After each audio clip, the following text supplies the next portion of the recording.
이렇게 건강한 모습을 뵈니까 한 주간 동안 잘 지내신 걸로 믿습니다. 자, 하나님께서는요, 우리를 부르시고 우리 각자에게 사명을 주셨습니다. 여러분이 사실 아십니까? 하지만 많은 사람들이 이 사실을 모르고 있습니다. 알려고도 하지 않죠. 하나님한테 사명을 주셨는지 안 주셨는지 알려고 하지도 않습니다. 자, 그러면 여러분에게 제가 여쭙겠습니다. 여러분은 여러분의 사명이 무엇이라고 생각하십니까?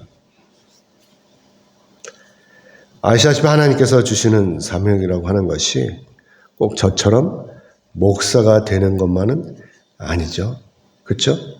여러분에게는 여러분에게 맞는 각자의 사명을 다 주셨다라고 하는 것입니다. 어떤 사람은 이렇게 저처럼 복음을 전하는 목사로 부르시고, 또 어떤 사람은 선지자로 부르시고, 또 어떤 사람은 장로로, 또 권사로, 또 어떤 사람은 전도자로, 선교사로, 이렇게 각자에게 맞는 또 능력에 따라서 이렇게 사명을 주셨다고 하는 것이죠. 자, 그러면 하나님께서 우리를 부르신 이유가 무엇이라고 하느냐라고 하는 것입니다. 그것은 바로 우리에게 복음을 전하는 이 사명을 주시기 위해서 부르셨다라고 하는 것이죠. 저 여러분이 세상에 나가서 복음을 전하는 것입니다. 우리끼리만 잘 먹고 잘 사는 것이 아니라 우리가 이제 하나님 은혜를 받아서 우리가 하나님으로부터 구원을 받았다면 이 구원의 기쁨을 이웃에게 전해야 된다고 하는 것입니다. 나만 행복하게 살고 나만 구원받았다고 즐겁게 사는 것이 아니라 불쌍한 우리 이웃들에게도 이 즐거움을 전해야 된다고 하는 것입니다. 먼저 믿은 우리가 세상 가운데 나가서 이렇게 선포하는 것이죠. 예수 그리스도를 믿고 구원을 받으라. 라고 이렇게 전하는 것입니다. 요즘 우리의 복음 전함이 심각한 수준에 이르렀습니다. 거기다 더 심각한 것은 뭐냐? 오늘 많은 사람이 교회를 떠나고 있다고 하는 것입니다. 물론 그 이유가 여러 가지가 있을 수 있겠으나 오늘날 많은 사람이 이렇게 교회를 떠나고 오는 것, 그리고 그 주이신 예수 그리스도를 믿지 않는다고 하는 것, 이것에게는 문제점이 많습니다. 그 첫 번째는 문제는 뭐냐면 전능하신 하나님을 무시한다는 증거인 것입니다. 그리고 두 번째는 그만큼 세상이 타락했다라고 하는 증거인 것이죠. 그리고 마지막 세 번째는 그래서 세상에 이 영혼 구원에 문제가 있다라고 하는 것입니다. 교회를 떠난다라고 하는 것, 믿던 사람들이 교회를 떠난다라고 하는 것, 이 사람도 영혼 구원에 문제가 있다라고 하는 것이죠. 그렇기 때문에 우리가 오늘 이것을 심각하게 고민하고 나아가서 우리가 함께 머리를 맞대고 이에 대한 대책을 강구해야 한다고 하는 것입니다. 어떻게 하면 저들이 예수를 믿고 구원에 이르게 할까라고 하는 것을 우리가 심각하게 생각하고 고민해야 된다고 하는 것입니다. 그래서 오늘 본문 말씀을 보면 이렇게 타락한 이스라엘의 구원을 위해서 전능하신 하나님께서 이사야를 하나님의 종으로 부르시는 장면인 것입니다. 이사야의 뜻은 여호와는 구원이시다라고 하는 뜻입니다. 그래서 여호수아 또 신약에서는 누구죠? 예수. 이것이 바로 여호와는 구원이시다라고 하는 이 의미가 같다라고 하는 것입니다. 아무튼 이사야는 대략 20살쯤에 선지자로 부르심을 받았다고 합니다. 그리고 이 이사야는 이 유다 왕인 이 오시야, 요담, 아하스, 히스기야 이렇게 4명의 왕을 섬겼다고 하는 것이죠. 이건 이사야서 6장 1절에 있습니다. 이사야서 1장에 있습니다. 그래서 이 히스기야 등 이 4대에 걸쳐서 약 50년 동안 예루살렘을 중심으로 해서 활동한 사람이죠. 그리고 이 이사야는 아모스, 또 호세아, 미가 이런 선지자들과 같이 동시대에 활약을 했다고 하는 것입니다. 그리고 이사야는 이 이사야서를 기록한 사람입니다. 사랑하는 여러분. 자, 그러면 하나님께서 이 이사야를 부르신 이유가 무엇이라고 생각하십니까? 여러분들도 짐작하다시피 이 이사야 뜻이 여호와는 구원이시다라고 하는 것처럼 하나님께서 이 이사야를 통해서 이스라엘을 구원하시려고 하는 것입니다. 당시 이스라엘은 다윗과 솔로몬 시대 이후에 남유다의 제12대 왕인 우시야 왕에 이르기까지 우시야 왕에 이르러서 모처럼 대내적으로 막강한 세력을 떨치고 있었습니다. 그래서 역대하 26장 7절에서 8절의 말씀 우리 같이 보겠습니다. 넘겨주세요. 같이 읽겠습니다. 시작. 하나님이 그를 도우사 블레셋 사람들과 구르바알에 거주하는 아라비아 사람들과 마온 사람들을 치게 하신지라. 암몬 사람들이 우시야에게 조공을 바치매 우시야가 매우 강성하여 이름이 애굽 변방에까지 퍼졌더라. 아멘. 이렇게 우시야가 이렇게 막강한 세력을 펼칠 수 있었던 것은 바로 하나님의 도우심을 받았다고 하는 것이죠. 그럼 하나님의 도우심을 받은 이유는 뭐죠? 그것은 바로 우시야가 다른 왕들과 달리 하나님의 말씀에 순종했기 때문이라고 하는 것입니다. 하나님께서는 우리가 하나님의 말씀에 따라서 잘 사는지 아니면 자기 맛대로 자기 소견에 오른 대로 사는지를 다 아시고 계십니다. 그래서 신명기를 보면 이 하나님의 말씀에 따라서 순종하면은 반드시 복을 주십니다. 그러나 반대로 하나님의 말씀 버리고 자기 소견에 오른 대로 살면 반드시 망하게 하시는 분이십니다. 그래서 역대하 26장 4절로 5절의 말씀 우리 같이 보겠습니다. 같이 읽겠습니다. 시작.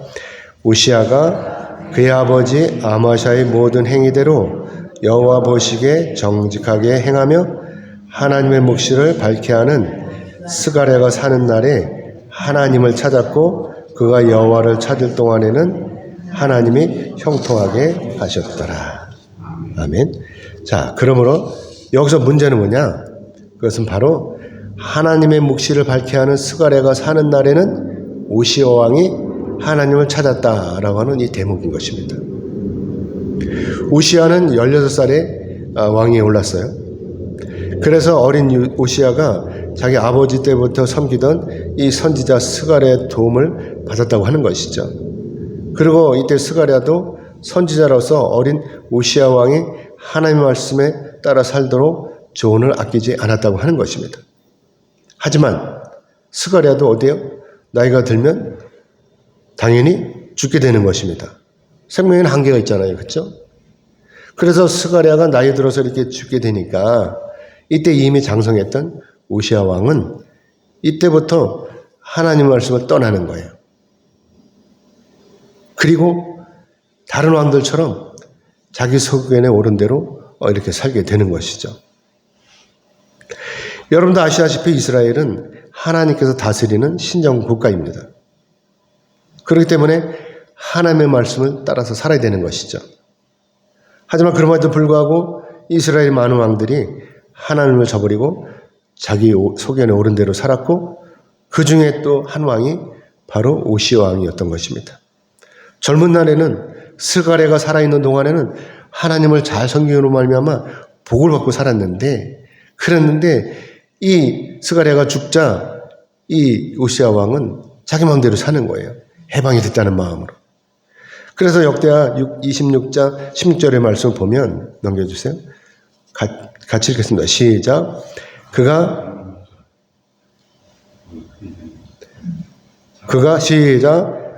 강성해짐에 그의 마음이 교만하여 악을 행하여 그의 하나님 여호와께 범죄하되 곧 여호와의 성전에 들어가서 향단에 분향하려 한지라.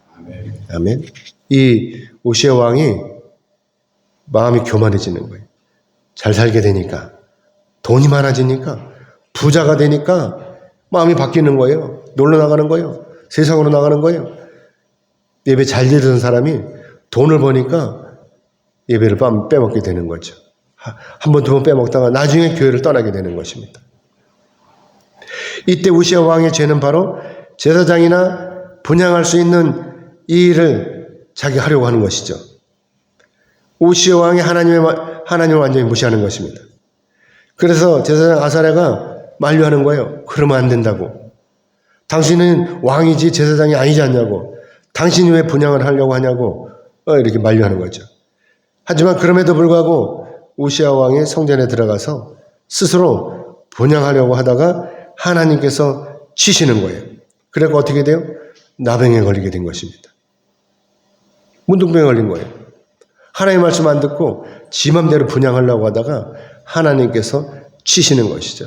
나병에 걸린 것입니다. 그래서 우시아는 이 나병으로 말미암아 별궁에 유배가 되는 거예요. 그리고 별궁에서 죽게 마는 것입니다. 그야말로 왕으로서 잘 나가던 왕으로서 이렇게 비참한 인생의 말로를 겪게 되는 것입니다. 왜요? 하나님의 말씀 안 따르니까 지 맘대로 사니까 이렇게 되는 것입니다. 그리고는 왕의 아들 이 요담, 우시아 왕이 낳은 이 요담을 비롯해서 아하스 왕이 이르기까지 남유다가 완전히 하나님을 떠나게 됩니다. 그리고 자기 소견에 오른 대로 이렇게 살게 되는 것입니다. 그래서 이사야 1장 2절에서 4절의 말씀을 같이 보겠습니다. 같이 읽겠습니다. 시작. 하늘이여 들으라. 땅이여 귀를 기울이라. 여호와께서 말씀하시기를 내가 자식을 양육할거늘 그들이 나를 거역하도다. 소는 그 임자를 알고 나귀는 그 주인의 고유를 알건만은 이스라엘은 알지 못하고 나의 백성은 깨닫지 못하는도다 하셨도다. 슬프다. 범죄한 나라요 허물진 백성이요 행악의 종자요 행위가 부패한 자식으로다. 그들이 여호와를 버리며 이스라엘의 거룩하신 이를 만홀히 여겨 멀리하고 물러갔도다. 아멘. 이렇게 바뀐 거예요. 이스라엘이 완전히 타락을 한 것입니다. 사랑하는 여러분 이 말씀을 읽으시면서 어떤 생각이 드세요? 참으로 인생에는 어리석다는 이 생각이 들지 않으십니까? 오늘날도 마찬가지잖아요. 오늘날도 하나님을 떠난 사람들은 이렇게 아무렇게나 산다고 하는 것입니다. 우리가 하나님 말씀에 순종하면 복을 받을 것인데도 불구하고 이렇게 하나님의 말씀을 저버리고 자기 소견에 오른 대로 사는 이 인생들이 얼마나 불쌍하냐 하는 것입니다. 그래서 하나님께서 이 불쌍한 인생들을 구원하시려고 선지자를 부르시는 거예요. 그리고 오늘날도 마찬가지로 저와 여러분을 부르시고 계시는 것입니다. 그래서 오늘 본문 1절로 3절의 말씀을 같이 읽겠습니다. 같이 읽겠습니다. 시작.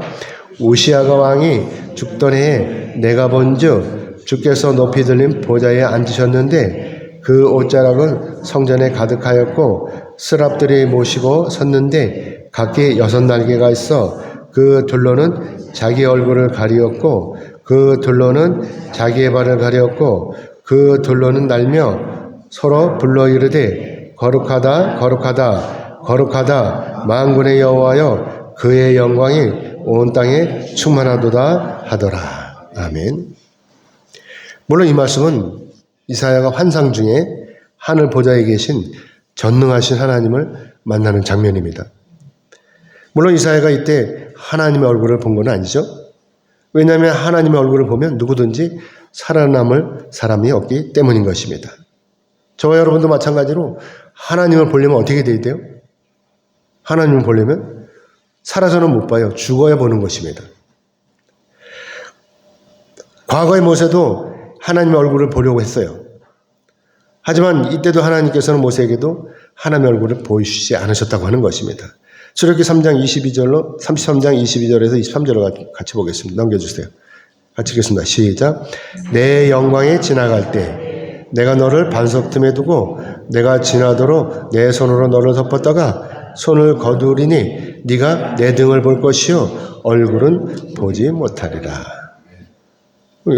등은 봐도 얼굴을 못 본다는 거죠. 죽기 때문에. 그래서 이사야도 하나님의 얼굴을 보지 못하는 것입니다. 이렇게 하나님의 보좌에 가득한 이 하나님의 옷자락만을 보게 되는 것이죠.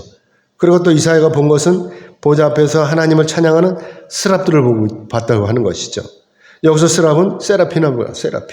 세라핌이라고 하는데 이 세라핌이 천사를 의미하는 것입니다. 그리고 이 천사들의 임무는 바로 하나님을 시종하는 것이죠. 시종드는 것입니다. 그래서 이 세라핌이 이때 6개의 날개를 가지고 있었다고 그래요. 그렇죠? 근데 이 첫 번째 두 날개는 뭘 가렸죠? 얼굴을 가렸다고 하는 것입니다. 천사들이 이렇게 얼굴에 이 두 날개로 자기 얼굴을 가리는 것은 비록 이들이 하나님을 모시는 천사들이라 할지라도 창조주이시고 전능하신 여호와 하나님의 영광스러움이 너무나도 눈부시기에 감히 쳐다볼 수 없었다고 하는 것입니다. 그래서 두 날개로도 얼굴을 가린 것입니다. 그리고 두 번째로 두 날개로 가린 것이 뭐죠? 자기 발을 가린 것입니다. 이들이 이렇게 두 날개로 자기 발을 가리는 것은 거룩하신 하나님 앞에서 종으로서 합당한 몸가짐이라고 하는 것이죠. 하나님 앞에서 이렇게 발도 가려야 된다고 하는 것입니다. 거룩하신 하나님이시니까. 자, 그리고 세 번째 두 날개는 뭐죠? 공중에 떠 있는 거예요, 날라서. 공중에 날개짓 하고 떠 있는 것이죠. 이건 뭐죠? 이것은 바로 하나님의 명령을 신속히 수행하려고 준비하고 있다는 것입니다. 자, 그러면서 이 세라핌들이 이때 계속해서 소리치는 것이 뭐죠? 그것은 바로 하나님을 향해서 거룩하다, 거룩하다, 거룩하다. 이렇게 반복해서 소리치는 것입니다. 그러면서 이때 천사들이 노래를 하고 있는데 그것은 뭐냐면 만군의 여호와여 그의 영광이 온 땅에 충만하도다 라고 이렇게 노래하고 있었다고 하는 것입니다. 이것을 이사야가 본 것입니다. 자, 사랑하는 여러분, 그러면 여러분 우리 하나님께서 어떤 분이라고 생각하십니까? 여러분은? 이사야는 하나님을 거룩한 분으로 봤는데 우리도 마찬가지로 하나님을 한마디로 거룩한 분이라고 우리는 보는 것입니다. 그래서 오늘날 하나님의 영광이 온 땅에 충만하신 것입니다. 그러니까 죄인들이 다 하나님을 만나면 다 회개하게 되는 것입니다. 그래서 우리가 하나님을 만나면 또 우리가 또 하나님만을 의지하면 우리의 삶이 형통한 것입니다. 만사가 다 형통한 것입니다. 아픈 사람이 기도하면 병이 치유되고 귀신 들린 사람들이 기도하면 더러운 귀신이 떠나가는 것입니다. 그래서 우리가 하나님을 찬양하는 것입니다. 병든 자를 고치시는 하나님, 죽은 자를 살리시는 하나님, 이 하나님을 우리를 찬양하는 것입니다. 자, 사랑하는 여러분, 그러면 거룩하신 하나님께서 이처럼 이사야를 부르시고 또 이사야에게 거룩하신 하나님의 옷자락을 보여주시고 또 이사야에게 거룩하신 하나님을 찬양하는 이 천사들을 보여주신 그 이유가 여러분 무엇이라고 생각하십니까? 그것은 바로 이사야가 회개하도록 도우시는 것입니다. 오늘 보면 5절의 말씀 우리 같이 읽겠습니다. 같이 읽겠습니다. 시작. 그때 내가 말하되 화로다 나여 망하게 되었도다. 나는 입술이 부정한 사람이요 나는 입술이 부정한 백성 중에 거주하면서 만군의 여호와이신 왕을 배웠음이로다 하였더라. 아멘. 그동안 이사야는 하나님에 대해서 막연하게 생각하고 있었습니다. 그러다가 거룩하신 하나님을 직접 이렇게 대면하고 나서야 비로소 자기가 죄인인 것을 깨닫게 되었고 그래서 이사야가 드디어 회개하게 된 것입니다. 자, 그러므로 여기서 중요한 것은 바로 내가 회개하기 위해서는 이사야처럼 이렇게 거룩하신 하나님을 만나야 한다는 것입니다. 그래서 누구든지 간에 하나님을 만나지 않고서는 자기가 죄인인지 의인인지를 구분할 수가 없다고 하는 것입니다. 자, 여러분 거룩하신 하나님 만나보셨습니까? 그래서 하나님 앞에서 여러분 스스로가 나는 죄인이다 라고 하는 것을 깨달았습니까? 아니면 하나님 앞에서 아직도 내가 의인이라고 이렇게 생각하십니까? 아마도 여기 계신 여러분 중에는 아직도 자기가 하나님 앞에서 의인이라고 생각하는 사람은 한 사람도 없으실 것입니다. 왜냐하면 저나 여러분이나 그리스도인으로서 거룩하신 하나님 앞에서 내가 의인이다 라고 이렇게 생각할 사람이 없기 때문인 것입니다. 만약에 자기가 의인이라고 장담하는 사람이 있다면 아마도 이 사람은 어떤 사람이요? 예수를 믿지 않는 비그리스도인이라고 하는 것입니다. 왜냐하면 예수를 믿지 않는 사람은 자기가 죄인이라는 것에 알레르기 반응을 일으키는 거예요. 죄인이라는 펄펄 뛰어요. 내가 무슨 죄인이냐고 하는 것입니다. 그러니까 어떻게 해요? 나는 의인이다라고 난 스스로 자기가 의인이라고 이렇게 옳은 사람이라고 생각하는 것입니다. 사랑하는 여러분, 도대체 전능하신 하나님 믿지 않는데 어떻게 이런 사람이 하나님 앞에 죄인이 아니겠습니까? 여러분도 아시다시피 다른 사람이 죄인이 아니라 바로 이렇게 전능하신 하나님을 믿지 않는 사람, 이 사람이 바로 죄인이라고 하는 것입니다. 하나님을 믿지 않으면요 절대로 구원에 이룰 수가 없습니다.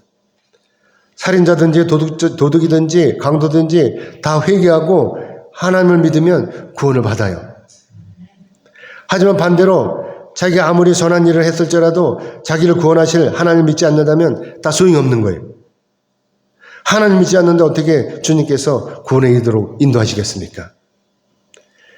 여러분 전능하신 하나님 믿으십니까? 아멘이죠?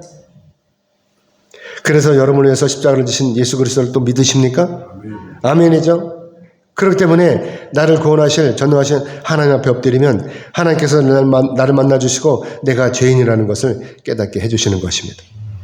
그동안 내가 어떻게 살아왔는지, 그래서 내가 왜 하나님 앞에서 죄인들을 깨닫게 해주시는 것입니다.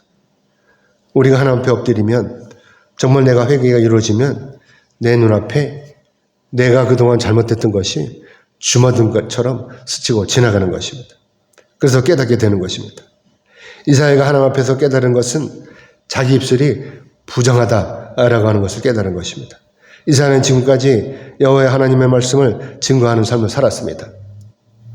그런데 그럼에도 불구하고 이사야가 이렇게 거룩하고 또 거룩하신 하나님 앞에서 하나님의 임재를 체험하는 순간 이사야가 이때 깨달은 것은 바로 그동안 자기가 여호와 하나님의 말씀을 증거하기에 합당하지 못하였다고 하는 이 사실을 깨달은 것입니다. 그래서 자기 입술이 부정하다라고 하는 것입니다.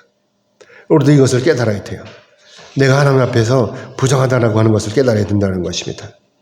아시다시피 입술이 부정하다라고 하는 이 말씀은 예수님께서도 말씀하신 적이 있습니다. 마태복음 15장 18절의 말씀을 같이 보겠습니다. 넘겨주세요. 같이 읽겠습니다. 시작. 입에서 나오는 것들은 마음에서 나오나니 이것이야말로 사람을 더럽게 하느니라. 아멘. 그래서 입술이 부정하다고 하는 것은 그 마음이 부정하다고 하는 것을 의미하는 것입니다. 그래서 당시 유대인들이 마음으로부터 여호와 하나님을 떠난 자들로서 이미 하나님으로부터 부정하다고 판정을 받은 자들이었다고 하는 것입니다. 그래서 이사야도 이렇게 자기 입술이 부정하다는 것이죠. 하지만 이사야가 아무리 부정하다고 할지라도 거룩하신 하나님 앞에서 이렇게 회개하면 놀라운 역사가 일어나는 것입니다. 이사야가 하나님을 만나고 회개하니까 놀라운 일이 일어나는 것입니다. 어떤 일이 일어납니까? 바로 죄사함이 이루어지는 것입니다. 그래서 오늘 보면 6절에서 7절의 말씀을 같이 읽겠습니다. 같이 읽겠습니다. 시작. 그때 그 서랍 중에 하나가 부젓가락으로 제단에서 집은 바 핀 숯을 손에 가지고 내게로 날아와서 그것을 내 입술에 대며 이르되 보라 이것이 네 입에서 닿았으니 네 악이 제하여졌고 네 죄가 사여졌느니라 하더라. 아멘. 여기에 있는 제단은 당연히 하늘의 진짜 참 제단을 가리키는 것입니다. 그래서 천사 중에 하나가 취한 이 핀숯도 역시 실제적으로 뜨거운 이 불덩어리가 아니라 뜨거운 이미지를 가지고 있는 하늘의 숯불을 가리키는 것입니다. 그래서 천사가 이 숯불을 이사야의 입술에 대는 이 행위는 이사야의 이 입술의 더러움과 이사야의 본성적인 부정과 부패를 태워버리는 그런 아주 지극히 상징적인 그런 행위라고 하는 것입니다. 그래서 여기에 이 숯불은 인간의 모든 죄악을 비롯한 모든 더러운 것을 태워버리는 그런 정화의 이미지를 가지고 있다는 것이죠.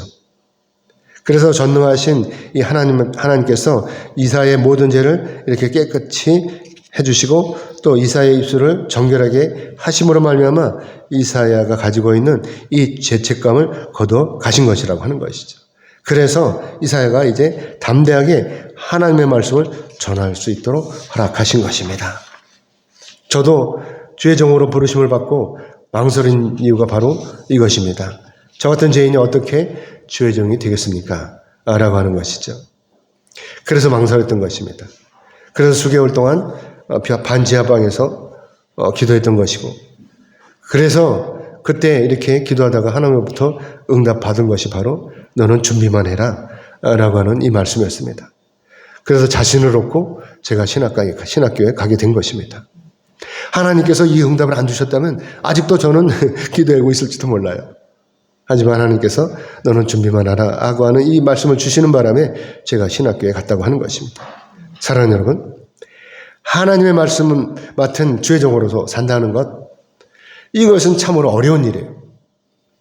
육체적으로 힘이 들고 육신이 고단해서 어려운 것이 아니라 전능하신 하나님의 말씀을 바르게 전달하는 것이기 때문에 어려운 것인 것입니다. 자칫 잘못하면 이 하나님의 말씀이 아니라 자기의 소견을 전할 수 있기 때문인 것입니다. 만약에 제가 강단에서 하나님의 말씀을 선포할 때 전능하신 하나님의 말씀이 아니라 개인적인 제 소견을 전한다고 생각을 해봅시다. 그러면 이것은 완전히 망하는 거예요. 저도 마찬가지고 여러분도 마찬가지고 완전히 망하는 거예요. 제가 제 얘기만 여기서 떠든다고 생각을 해보세요. 어떻게 되겠습니까? 그래서 우리가 함께 기도해야 되는 것입니다. 제가 중간에 변질이 되지 않고 끝까지 하나님의 종으로 바르게 서 있기를 기도해야 되는 것입니다. 여러분 기도해 주십시오.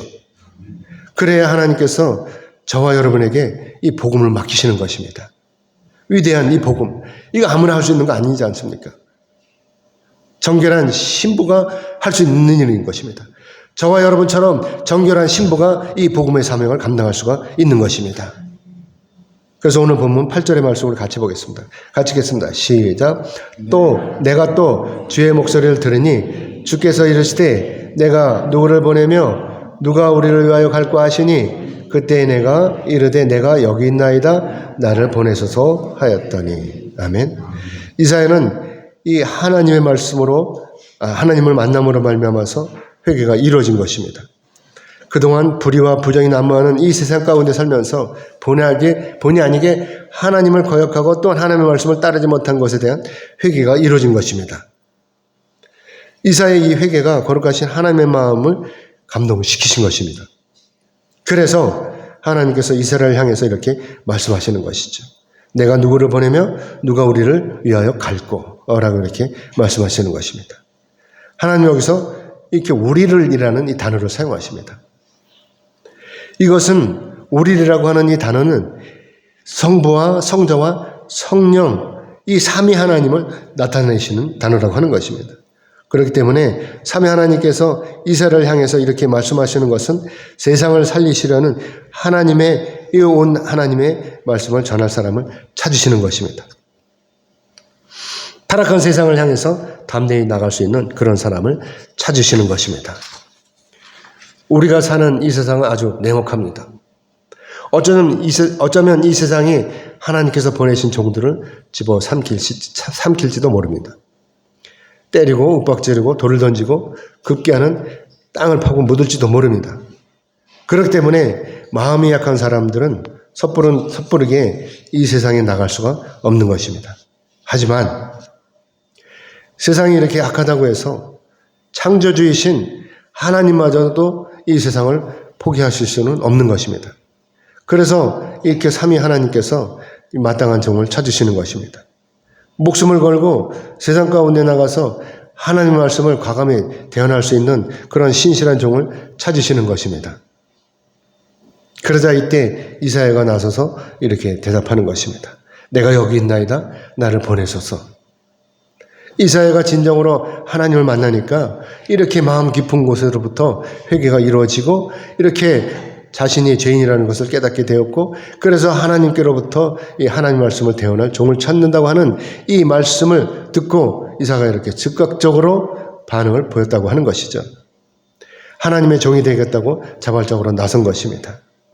이사야의 마음 가운데 잠재되어 있던 이 하나님에 대한 사랑과 자기가 속한 이 이스라엘에 대한 사랑이 이렇게 거룩한 열정으로 나타나고 있다고 하는 것입니다. 이런 이사야의 즉각적인 반응은 과거에 하나님으로부터 소명을 받을 때 주저했던 모세와 기드온 그리고 예레미야의 경우와 약간 달라요. 물론 이런 차이는 믿음의 차이라고 보기는 보다는 하나님의 임재 그리고 또 이 속죄 이런 경험의 차이라고 볼 수가 있는 것입니다. 하지만 누가 되었든지 간에 거룩하신 하나님부터 부르심을 받는다고 하는 것 이것은 더할 나위 없는 영광이라고 하는 것입니다.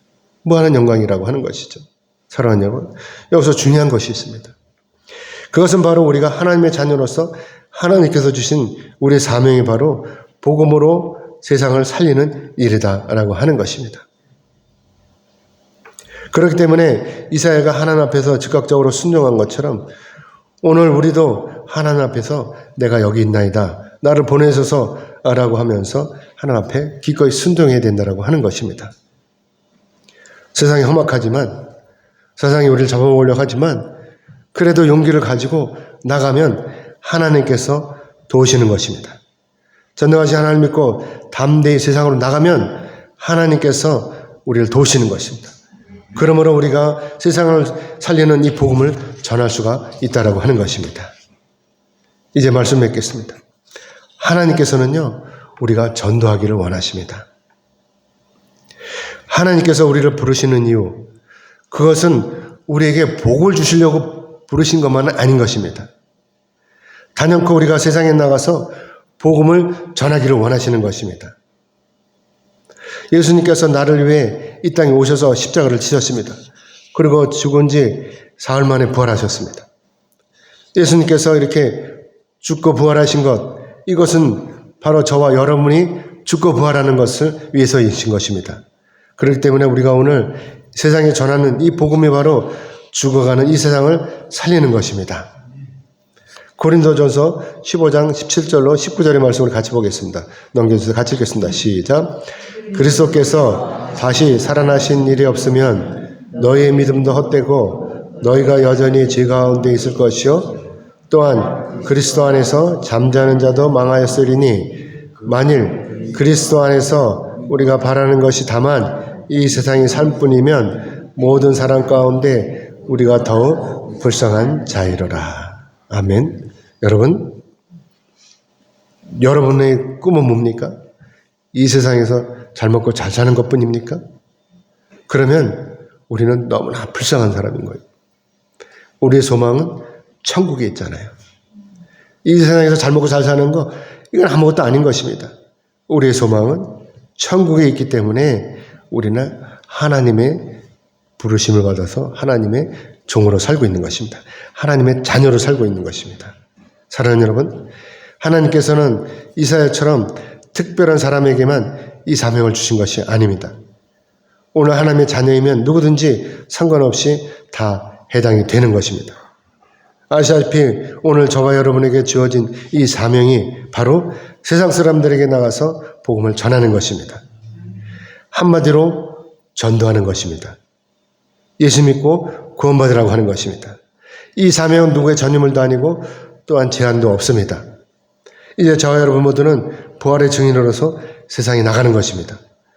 먼저는 나의 가족이고 그 다음으로 우리 이웃에게 이렇게 외치는 것입니다. 예수를 믿고 구원받으라 라고 외치는 것입니다. 아멘. 그러면 전능하신 하나님께서 도우실 것입니다. 담대히 이 사명을 감당할 수 있도록 저와 여러분을 도우실 것입니다. 이제 순종함으로 결단합시다. 오늘부터 세상에 나가서 전도하기를 결단합시다. 아멘. 그러므로 바라옵기는 아멘 하시는 여러분 모두는 이 사명을 잘 감당하심으로 아름다운 열매를 맺어 하나님 앞에 영광 돌리시기를 주님의 이름으로 축복합니다. 아멘.